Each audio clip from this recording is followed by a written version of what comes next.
Sobat Tani, pada tahun 2010, Kementerian Pertanian membuat kebijakan mengenai tata cara penerapan dan registrasi kebun yang baik, yang tertuang dalam Peraturan Menteri Pertanian Nomor 62 Tahun 2010. Adanya peraturan ini memberikan manfaat yang baik bagi para petani, khususnya petani porang. Registrasi kebun merupakan bentuk penghargaan kepada petani porang, atau petani lainnya, yang telah menerapkan prinsip GAP, atau Good Agricultural Practice yang sesuai dengan kondisi Indonesia.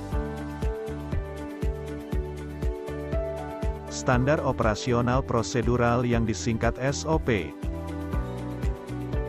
Prinsip PHT atau pembasmi hama tanaman, dan pencatatan, atau pembukuan lahan. Sobat Tani, registrasi kebun dapat dilakukan oleh petani porang, dan petani komoditas apa saja, selama memenuhi keempat prinsip di atas.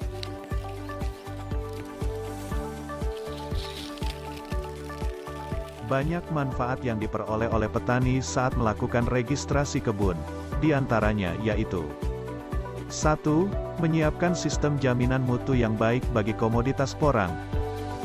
2. Mempermudah proses telusur balik terhadap sistem jaminan kualitas produksi porang. 3. Mendorong percepatan akses pasar porang. 4. Meningkatkan mutu dan keamanan pangan pada porang sehingga memiliki daya saing.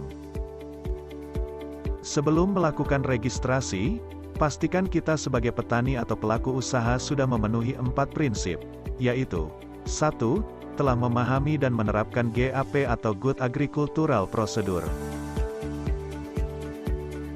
2.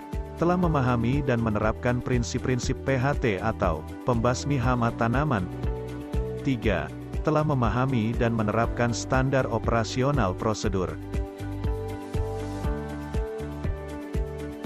4. Telah melakukan pencatatan atau pembukuan. Jika sudah memenuhi keempat syarat di atas, petani atau pelaku usaha dapat mendatangi Dinas Pertanian Kabupaten atau Kota, untuk mengajukan permohonan, dengan cara mengisi formulir registrasi, seperti yang terlihat pada gambar.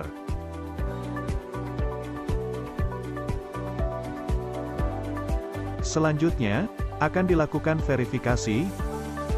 Verifikasi yang dimaksud adalah penilaian dokumen administrasi terhadap berkas atau dokumen permohonan. Apabila ditemukan kekurangan atau ketidaklengkapan, maka dokumen akan dikembalikan ke pemohon, agar diperbaiki atau dilengkapi. Apabila berkas atau dokumen telah lengkap, maka berkas atau dokumen akan disampaikan ke Kepala Dinas.